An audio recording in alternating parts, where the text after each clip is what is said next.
Moni ndine Jack nde nkhani yake yakachangu inachitika ku USA 2023. Sindikuziwa ngati iyi chakumwa itakwanire koma feti ndi ansanga ipezeka kuti nkhani yatha chakumwa musanamalize nde zili ndi inu koma tenticheza.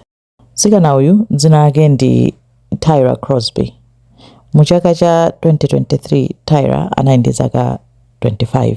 Tyra amakhala ndi mayi ake, analeredwa ndi mayi ake.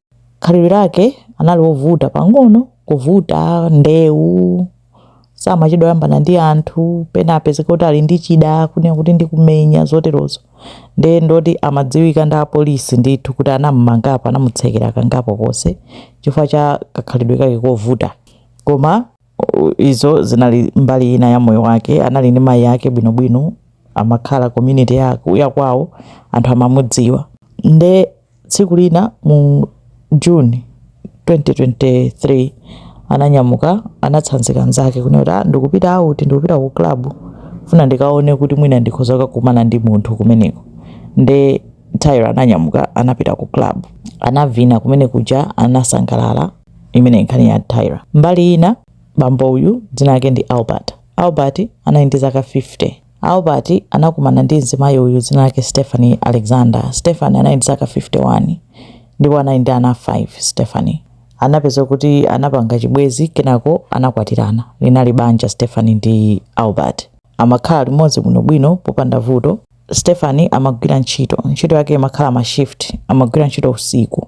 Amanyamuka apita ku night shift kuja abwera, ndi amakhala ndi masiku ake. Mwamuna wake Albert amadziwa schedule yake kunena kuti lero ali ndi shift, amapita ku shift kuja afika mwina mawa 9 koloko kuchokera ntchito, achoka usiku mwina 8 koloko usiku, abwera mawa lake mamawa 9 koloko choncho. Koma amakhala ndi masiku ake, anali ndi kalenda yake ma shift ake mina amakhalira. Albert amadziwa, iyeyo samadziwa. Nde pa tsiku lomwe Tyra ananyamuka anapita out, anali ku club, anapeza kuti anakabampanako ndi bambo wina kumeneko. Bambo wake anapezeka kuti anali ndani? Anali Albert uja. Albert wa zaka 50, Tyra 25. Anayamba kucheza kumeneko. Tsiku limene lolo mkazi wa Albert, Stephanie, anali ku shift, amayeneka kuti abwerako mamawa ma 9. Ndi atacheza kwa basi kumene kuja Tyra ndi Albert, anapezeka kuti Albert anamuyitana Tyra kumuza kuti bwera ku nyumba kwanga. Tyra anavomera, anatenga nadita bambo aja, samadziwa nangokumana nawo tsiku limenelo, koma ananyamuka kuti akupita ku nyumba kwawo. Ananyamukadi anapita ku nyumba kwa Albert usiku umenewo. Anafika ku nyumba kwa Albert kuja anagona komweko. Zinangochitika tsiku limenelo kunena kuti kachina mpangisa nchani Stephanie, kunena kuti anamaliza shift yake nsanga, sanafike mamawa 9 koloko. Anatulukira ku nyumba 4 am kutsegula nyumba, kulowa nyumba mwake, awira uchipinda, akapeza pa bedi pake pali ndani? Pa bedi pali Tyra ndi amuna ake Albert. Iye uja anangofikira kumugwira Tyra uja ndi kwamba kummenya. Alikati momenya, awire Tyra anapeza kuti anakwanitsa kutenga phone, kuimbira mayi ake phone, ukwakulira kwavuza kunena kuti chani ndikumenyedwa. Chabe uli mayi ake sanayankhe phone, inapita ku voicemail. Ndi amayankhula pa voicemail pamamveka kunena kuti munthu akumenyedwa, ukakufuula kuchonderera kuti ndikhululukireni ndizipita. Koma anangommenya nkupezeka kuti Stephanie uja mokupsha mtima ndi kupsha mtima anangotulusa mfuti kumuombera Tyra uja, anamuphera pompo. Stephanie anayimba phone yekha uchi ku polisi. Charlotte 911, do you need police, fire, or medic? I need police. Somebody just been out of my house. I came home and I seen I had a woman in my house, and I pulled out my gun and I shot, and she's not moving. How old is she? I have no idea. I don't even know the woman. She's inside my house in the hallway on the floor. Is she flat on her back? No, she's on her stomach. I can try to move her on her back. My husband told me don't touch her. Oh God, what did I do? Kukadzipereka kunena kuti ndaombera munthu na ndachoka ntchito, ndabwera ku nyumba kwanga, ndapeza mzimayi ku chipinda kwanga, ndammenya, ndamupha, ndamuombera. Apolisi anamuyitanisa, apolisi ena anapita komweko kukacheka sini kuti zakhala bwanji. Stephanie ku polisi anapanga statement kumeneko, kenako tsiku lomwe anamutulusa noti mulandu uli kutiko uli ku court.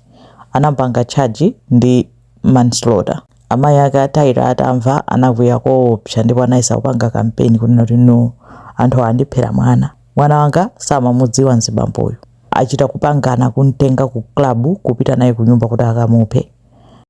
To a home and brutally beaten and murdered. She was invited there. She did not just pop up there. She was not an intruder. She was invited. Pamene apolisi kufufuza chilichonse anapeza kuti Stephanie samamudziwa ndani, samadziwa Tyra. Ndizoona ndi kuti anali kuntchito, anangobwera ku nyumba kupeza ku nyumba kwake pa bedi pali mzimayi. Olakwa pamene popo anali mzibambo amene anambweretsayo Albert amadzoti ndiokwatira akukatenga kansikana akabwera nako ku nyumba kwake pita nako kuchipinda kwa ndani kwa iye ndi mkazi wake. Koma Albert analibe mulandu ifa sanadani, Albert sanaphe munthu kapena kuvulaza munthu, ndi Albert analibe mulandu. Ndi amayi ake a Tyra anayesera kupanga kampeni kwa nthawi yayitali kuti chonde mzimayi uyuyu wandiphera mwana mumzenge mulandu wa murder osati manslaughter. Koma sizinatheke, mulandu unapita ku court ndipo Stephanie anapezeka olakwa pa mulandu wa manslaughter, anampanga sentence to 5 years in prison, anamanga kwa zaka 5 zokha. Anthu anapitirizabe makampeni yawo kuti chanchani, koma apolisi kapena nditi makhoti sanayimve.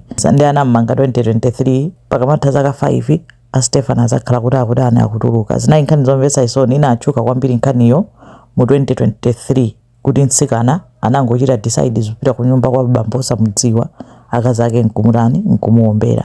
Imene ndi nkhani ya Tyra, ngoti anthu tizisamalitsa tikakumana ndi anthu maka osadziwa zamba uvulala zinthu zosazidziwa zikomo kwambiri.